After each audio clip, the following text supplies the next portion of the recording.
Google Sheet or Google Spreadsheet is a free web-based application similar to Microsoft Excel. In this course, we will learn how to use formulas and various functions, or how to create tables and charts, etc. on Google Sheet in parallel with Microsoft Excel. So you will learn both. To open a Google Sheet, you have to go to your Google Drive and go to this new, right-click here and open a new Google Sheet. Now as you can see, I have opened a spreadsheet and this looks very similar to Microsoft Excel. We can see the cells here.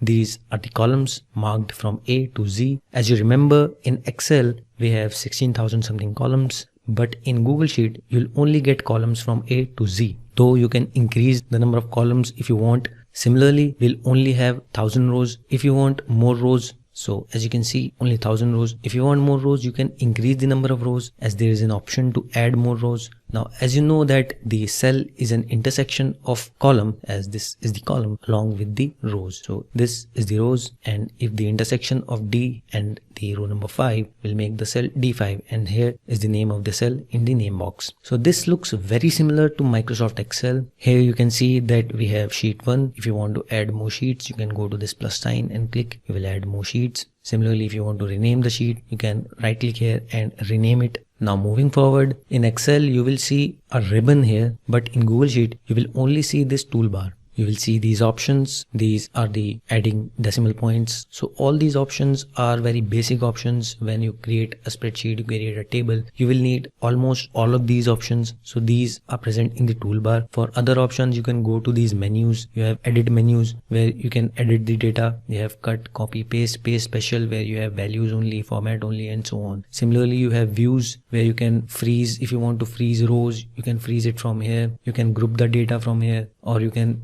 show the formula bars, grid lines, etc. There you have insert. If you want to insert cells, rows, columns, sheet, chart, pivot table, etc. If you want to insert an image, then you will have this format menu where you can change the format, a number format, text format, there text data types. You have alignments also there, wrapping option is also there, rotation option is also there, then font size is also present. Then we have conditional formatting. This is very important. So all these menus have different various options. We will learn each and every in this course. Along with it, you will have this title tab. You can name your spreadsheet from here. Let's name it XYZ. You can add a comment from here. You can share this spreadsheet, and you can see that there is a save button which is auto saving it, that it says last edit was 3 minutes ago. Let's say I enter something and you can see last edit was a second ago. So it is auto saving whatever I'm writing here, whatever I'm doing here, it is auto saving it. So this is a benefit of Google Sheet, where in Excel you have to save after working on it, but in Google Sheet it is auto saving all your work. Now in coming videos we will learn more about Google Sheet and Microsoft Excel as well. Now let's move to the next topic.